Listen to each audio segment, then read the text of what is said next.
brought to you by Palvi Agrico. आता शेतीसाठी जे काही लागणार ते घरपोच मिळणार, तेही मोबाईलच्या एका क्लिकवर. नवनाथ गर्जेंची 2021 मध्ये चालू झाली. ACBची चौकशी झाली. ACBने दोषी पकडलं. विभागीय त्यांची चौकशी समिती नेमण्यात आली. त्याच्यामध्ये त्यांनी तो अहवाल तयार केला आणि पुराव्यासह पुढच्या कारवाईसाठी तो ड्राफ्ट त्यांच्या कार्यालयात दिला. त्याच्यातून असं दिसतं की जो अहवाल दिला होता पुढील कारवाईसाठी तो त्या IAS महाशयांनी गायब केला. त्यांच्या कालावधीत तो गायब करण्यात आला. गायब अहवाल एक मिनिट आहे याच्यामध्ये. याच्यातले अधिकाऱ्यांना वाचवण्यासाठी म्हणजे जुने अहवाल पुढे येऊ नयेत वगैरे वगैरे यासाठी तिथल्या काही लोकांनी तत्कालीन निवतकर नावाचे जे एक महाव्यवस्थापक होते त्यांच्या सहीनं आणखी एक चौकशी समिती वेगळी म्हणजे जुनी चौकशी समिती रद्द करून नवी करण्यासाठी पत्र दिलं आणि त्याच्यामध्ये त्या अधिकाऱ्यांनी कबूल केलं की माझी सही नाही. त्याच्यामध्ये बॉर्डराच्या एका डायरेक्टरने फॉरेन्सिक अहवाल तयार करून घेतला त्या सहीचं आणि त्याच्यामध्ये स्पष्ट म्हटलं की ती सही जुळत नाही. त्याची पुढे चौकशा झाल्या. नंतर अचानक 10 वर्षे झाले इतकं लोकांनी पत्र दिली, इतक्या चौकशी समित्या झाल्या, गंभीर आरोप आहेत, तरी कुणावर कारवाई झाली नाही. उलट आता त्यांना ही पदोन्नती देण्यात आलेली आहे. मंत्री किंवा ह्या लोकांच्या जे काही पत्र आहेत यांनाही IAS अधिकारी किंमत देत नाहीत. हे अधिकारी निर्डावले. याचं कारण मंत्री कमकुवत झाले. मंत्री कमकुवत होण्याचं कारण या अधिकाऱ्यांशी संगनमताने त्यांनी काही व्यवहार केले. त्यामुळं या अधिकाऱ्यांना सगळंच माहिती आहे आता ते कुणाला आणि का घाबरतील. अखेर महाराष्ट्रात अर्थसंकल्पीय अधिवेशनाला सुरुवात झाली म्हणायची आणि त्याआधी आठवड्यात 2 गोष्टी फार महत्त्वाच्या घडल्या. पहिली ही होती की अजित पवार गेले त्याच दिवशी त्यांच्याकडचं जे अवकाफ म्हणजे अल्पसंख्याक खातं याच्यामध्ये जवळपास 75 वेगवेगळ्या अशा प्रमाणपत्रांचं वाटप झालं की ज्या प्रमाणपत्रांचं नियमबाह्य वाटप झालं अशा पद्धतीच्या बातम्या महाराष्ट्रामध्ये आल्या आणि त्यानंतर त्याच्यावरती गव्हर्नमेंटचं आणखी क्लॅरिफिकेशन आलं की ही सगळी तांत्रिक पद्धतीने किंवा या सगळ्यामध्ये जी ऑनलाईन सिस्टीम काम करते या सिस्टीममध्ये आलेला कसा तांत्रिक बिघाड होता याच्यावरती त्या संदर्भातलं क्लॅरिफिकेशन पण आलं. पण एक गोष्ट दिसली की उपसचिवांच्या डिजिटल सह्या झाल्या आणि त्या सिग्नेचर झाल्यानंतर शेणॉय म्हणून जे होते त्यांना त्यातून मुक्त करण्यात आलं आणि त्यांची अर्थात आता नवीन जिथे कुठे असेल तिथे त्यांना बदली मिळेल. दुसरं आणखी एक प्रकरण आलं की नरहरी झिरवळ यांच्या खात्यामध्ये त्यांचा रामदास गाडे सुयश सहाय्यक या व्यक्तीला लाच घेतानाच्या प्रकरणात अडकला. अमाऊंट 50,000 रुपयांची वगैरे होती हे ठीक आहे, पण मुद्दा असा आहे की त्याचं स्टिंग ऑपरेशन झालं. लाच कशी घेतली जायची, कशा त्या सहीच्या पुढे रेषा मारल्या यायच्या आणि मग त्याचा रेट ठरलेला असायचा, असे कोड वर्ड वगैरे या भाषा सगळ्या झाल्या. आता झिरवळांच्याच संदर्भातलं एक पत्र आहे त्यांच्या खात्यांच्या ह्या संदर्भातलं आहे. हे आहे हाफकिन बायोफार्मास्युटिकल कॉर्पोरेशन लिमिटेडचं पत्र. 20 फेब्रुवारी 2026 याला तारीख आहे. या पत्रापासून सुरुवात केल्यानंतर तुम्हाला आणखी मागच्या काही तारखा उलगडत जातील आणि मग कळेल की साधारण अधिकाऱ्यांचं महाराष्ट्रात चाललंय काय आणि नेते मंडळी ही किती सोयीने या सगळ्या बाबतीत भूमिकासुद्धा घेत आहेत. आणखी एका अधिकाऱ्याचं हे प्रकरण सुरुवात करतो. नाव आहे श्री नवनाथ रामदास गर्जे. पत्रातला एक तुम्हाला मजकूर वाचून दाखवतो आणि मग पुढे आपण जाऊ. 20 फेब्रुवारीचं पत्र आहे की Shri Navnath Ramdas Garje holds biochemistry in MSc, has more than experience of 26 years in HBBCL म्हणजे Haffkine biopharmaceutical corporation limited. He has असेल की he has extensive knowledge of production and quality assurance departments, proven track record in polio and antisera production. Pimpri Chinchwad unit आहे त्याच्यामध्ये आणि has successfully handle additional charges of including head of ATS department Pimpri and quality control responsibilities. His technical knowledge and expertise will benefit the corporation in a better manner and particularly for ongoing production requirements and upcoming revamping projects in Haffkine biopharmaceutical corporation limited आणि ATS department Pimpri unit. हे मी एक para तुम्हाला ह्याच्यासाठी वाचून दाखवला की संबंधित अधिकारी किंवा संबंधित व्यक्ती ही किती महत्त्वाची, किती 26 वर्षांचा अनुभव असलेली आणि किती त्याला वेगवेगळ्या पद्धतीच्या गोष्टी हँडल करता येतात अशा संदर्भातलं हे मॅनेजिंग डायरेक्टर हाफकिन दिलेलं पत्र आहे. आता समजून घेऊ की ह्या अधिकाऱ्याची एक्झॅक्टली कुंडली काय, की ज्याच्या बेसिसवरती सरकारने खरंच संबंधित अधिकाऱ्याच्या संदर्भात एक ही हाफकिनमार्फत ऑर्डर काढलेली दिसते. आधी हाफकिन बायोफार्मास्युटिकल्स काय हे समजून घेऊ. आणि अर्थात माझ्यासोबत आहेत या सगळ्यात कुंभार सर. बरेच कागदपत्र घेऊन आले आहेत कुंभार सर.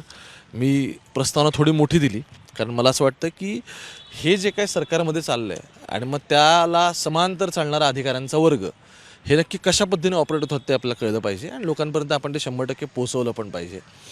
सगळ्यात पहिले हे हाफकिन काय कार्यक्रम आहे मला जरा सांगा. कारण महाराष्ट्राने याच्या आधी हाफकिन शब्द हा फक्त मला वाटतं की तानाजी सावंत यांच्या तोंडूनच ऐकलाय, तो फार पर्क्युलेट झाला होता. नाही, हाफकिन ही संस्था अत्यंत प्रीमियर संस्था महाराष्ट्र शासनाची आहे. ही कंपनी जी आहे, जी लशीचं उत्पादन वगैरे करते, तो एक भाग आहे. जी स्वायत्त कंपनी आहे, स्वतंत्र कंपनी आहे. पण हां, आणि इन्स्टिट्यूट जे आहे त्याच्यामध्ये संशोधन वगैरे चालतं, विशेषतः सर्पदंशावरचं जे हे आहे. आणि अशा अनेक ज्या प्रीमियर लशी आहेत त्या ही कंपनी बनवते. आणि त्यावेळेचे डॉक्टर हाफकिन यांनी त्यावेळेला कुठल्याही गोष्टीचं पेटंट न घेता आपल्या ज्या लशी आहेत त्या सगळ्यांना मोफत उपलब्ध करून दिल्या. अशी ही कंपनी आहे. आता तुम्ही ज्या महाशयांचं नाव घेतलं त्यांच्याबद्दल बोलूया. या कंपनीवर शासनाचं पूर्णपणे कंट्रोल आहे, याच्यात कुठलीही शंका नाही. जरी शासनाचीच कंपनी आहे, ती स्वायत्त असली तरी बऱ्याच गोष्टींची शासनाची परवानगी घ्यावी. आपल्याकडे आयोग स्वायत्त असतात तशी कंपनी पण स्वायत्त आहे, परंतु बऱ्याच गोष्टींसाठी त्यांना शासनाकडे जावं लागतं. काही आयोग असे आहेत की ज्यांना शासनाकडे जावं लागत नाही, परंतु ही कंपनी त्यांना जावं लागतं. आता जसं तुमच्या हातात पत्र आहे तसं माझ्या हातात एक पत्र आहे. या साहेबांना पदोन्नती वगैरे दिलेली आहे, परंतु 7 नोव्हेंबर 2025चं एक पत्र आहे हे. आणि जे यांच्या अखत्यारीत ही कंपनी येते असे अन्न व औषध प्रशासनचे मंत्री नरहरी झिरवळ यांचंच हे पत्र आहे. त्यांनी काय म्हटलं आहे, 3 नावं घेतले. आता त्यांनीच पत्र लिहिल्यामुळे वाचायला काही हरकत नाही. उमेश पवार पाळी अभियंता, नवनाथ गर्जी उपव्यवस्थापक आणि संपदा पटवर्धन या उपलेखाधिकारी यांनी महामंडळाच्या खरेदी विक्री व्यवहारात अफरातफर करून भ्रष्टाचार केल्याचा आरोप विभागीय चौकशी समिती व ACBने ठेवलेला आहे. दोषी ठरवलेला आहे. हे मंत्री म्हणतायत, मी नाही म्हणत आहे. तर या प्रकरणी दोषीवर आरोप सिद्ध होऊनही अद्यापर्यंत कारवाई झाली नसल्याचे दिसून येत आहे. तरी हाफकिन वगैरे वगैरे महामंडळातील गैरव्यवहार प्रकरणी दोषी अधिकारी उमेश पवार, नवनाथ गर्जे आणि संपदा पटवर्धन यांच्याविरुद्ध तत्कालीन उपमुख्यमंत्री अजित पवार, वित्त व नियोजन, राज्य उत्पादन शुल्क, महाराष्ट्र राज्य मंत्रालय मुंबई यांच्याकडे तक्रार दाखल असून सदर तक्रारी अनुषंगाने उपमुख्यमंत्री आणि वित्त व नियोजन यांचे कठोर कारवाई करण्याबद्दल निर्देश दिलेत. चौकशी नाही, कठोर कारवाई करा असं म्हटलंय. हे एक आणि हे मंत्री देत आहेत. नाव असलेलं झिरवळांचं आहे. तरी पुढे काही झालं नाही, आपलं नेहमीप्रमाणे आहे ते. आणखी पत्र आहेत. ही आहेत अण्णा दादू बनसोडे, 7/11/2025. पुन्हा 30/3 उमेश पवार, गर्जे आणि संपदा पटवर्धन निलंबित करून योग्य व्यक्तींची नियुक्ती करण्यासंदर्भातलं पत्र आहे. किती हे 4/11/2025चं पत्र आहे. आत्ताच आहे, 2-4 महिन्यापूर्वीचं. त्याच्यातही तेच आहे की दस्तावेज चोरले आहेत. कॅनरा बँकेतून संपदा पटवर्धन यांनी दस्तावेज चोरले आहेत. प्लस 10 लाखांची लाच मागितल्या प्रकरणी उल्लेख. असं बरंच काही, हे फक्त आपण 1-2 वाचतोय असं. अण्णा बनसोडेंचंच आणखी एक पत्र आहे. हाफकिन महामंडळात भ्रष्टाचार झाल्याबद्दल विधिमंडळाच्या अधिवेशनात चर्चा झाली. विशंकते अधिकारी यांनी त्यांच्या काळात नियमबाह्य काम केले असल्याच्या तक्रारी प्राप्त झाल्या आहेत. तरी विशंकित अधिकारी यांचा हाफकिनमधील पदावर कामकाजाची चौकशी करून अहवाल माझ्या कार्यालयास सादर करण्यात यावा. आणि मुख्य सचिवांना पण प्रत दिली. हे दुसरं त्यांचंच आणखी एक पत्र आहे, 2/11चं आहे. याच प्रकरणातले आणि हेच आहे, दोनच प्रकरण आहे, ते उमेश पवार आणि नवनाथ गर्जे. हे आणखी एक पत्र आहे. हे त्यांच्या कक्ष अधिकाऱ्याने पाठवलेलं पत्र आहे. सगळ्यामध्ये सेम गोष्टी आहेत. आता उमेश पवारांची बद्दल आपण नंतर बोलूया, कारण त्यांची चौकशी चालू झाली होती विभागीय, ही 2016 झाली होती. नवनाथ गर्जेंची 2021 चालू झाली. ACBची चौकशी झाली, ACBने दोषी पकडलं. विभागीय त्यांची चौकशी समिती नेमण्यात आली. त्याच्यामध्ये त्यांनी तो अहवाल तयार केला आणि पुराव्यासह पुढच्या कारवाईसाठी तो ड्राफ्ट त्यांच्या कार्यालयात दिला. हे महाव्यवस्थापक कोणीतरी अनिल पवार होते त्यांच्या काळात. आता त्यांच्यातला जो पत्रव्यवहार आहे त्याच्यातून असं दिसतं की जो अहवाल दिला होता पुढील कारवाईसाठी, तो त्या IAS महाशयांनी गायब केला. त्यांच्या कालावधीत तो गायब करण्यात आला. गायब अहवाल? अहवाल एक मिनिट आहे, याच्यामध्ये आहे, कागदपत्रामध्ये दिसेल तुम्हाला. म्हणजे कुणी हे केलं वगैरे हे सगळे त्यांनी लिहिलेलं कागदपत्र आहेतच तुमच्याकडे, मी नंतर हे करून देतो त्याच्यामध्ये. हा झाला एक भाग. त्यानंतर याच्यातले अधिकाऱ्यांना वाचवण्यासाठी, म्हणजे जुने अहवाल पुढे येऊ नयेत वगैरे वगैरे यासाठी तिथल्या काही लोकांनी तत्कालीन निवतकर नावाचे जे एक महाव्यवस्थापक होते त्यांच्या सहीनं आणखी एक चौकशी समिती वेगळी, म्हणजे जुनी चौकशी समिती रद्द करून नवी करण्यासाठी पत्र दिलं. आणि त्याच्यामध्ये त्या अधिकाऱ्यांनी कबूल केलं की माझी सही नाही. त्याच्यामध्ये बॉर्डराच्याच एका डायरेक्टरने फॉरेन्सिक अहवाल तयार करून घेतला त्या सहीचं, आणि त्याच्यामध्ये स्पष्ट म्हटलं की ती सही जुळत नाही. मग खोटी सही केली? खोटी सही केली. हे सगळं त्यांच्या रेकॉर्डवर, हा रिपोर्टही मी देतो तुम्हाला. असं असतानाही पुढे सगळं झालं आणि आता हे मासे GM झालेले आहेत. तीच गत 2016 सालच्या रिपोर्टची आहे. त्याचीही पुढे चौकशा झाल्या. नंतर अचानक 10 वर्षे झाले, इतकं लोकांनी पत्र दिली, इतक्या चौकशी समित्या झाल्या, गंभीर आरोप आहेत, तरीही कुणावर कारवाई झाली नाही. उलट आता त्यांना ही पदोन्नती देण्यात आलेली आहे. पदोन्नती किंवा जे काय असेल ते देण्यात आलेलं आहे. याचा अर्थ, माझं याच्यातला ऑब्जेक्शन असं आहे की याचा अर्थ मंत्री किंवा ह्या लोकांच्या जे काही पत्र आहेत यांना हे IAS अधिकारी किंमत देत नाहीत. हे अधिकारी एवढे निर्डावलेत की पूर्वीचे सगळे अहवाल वगैरे करून नवीन अहवाल तयार करणं आणि संबंधित आपले जे कोणी जवळचे आहेत त्यांना क्लीन चिट देतात. आणि हे घडलं कशामुळे? हे अधिकारी एवढे निर्डावले का? कारण मंत्री कमकुवत झालेत. मंत्र्याच्या पत्राला किंमत न देता जर सगळी पुढची कारवाई होत असेल तर मग आणखी कशाची वाट बघायची आहे? हे अधिकारी निर्डावले. याचं कारण मंत्री कमकुवत झाले. मंत्री कमकुवत होण्याचं कारण या अधिकाऱ्यांशी संगनमताने त्यांनी काही व्यवहार केले. त्यामुळं या अधिकाऱ्यांना सगळंच माहिती आहे आता ते कुणाला आणि का घाबरतील. त्यामुळं काही मंत्र्यांची बोटं दगडाखाली यासाठी आहेत कारण तो दगड अधिकाऱ्यांनी धरलाय. आणि हे पत्र स्वच्छ सांगतात की आम्ही पत्र देतोय तरी कारवाई करत नाहीत. असे हे सगळेच वरिष्ठ आपले राजकीय नेते आणि काय ज्यांच्याकडे मोठी मोठी पदं आहेत ते म्हणत आहेत.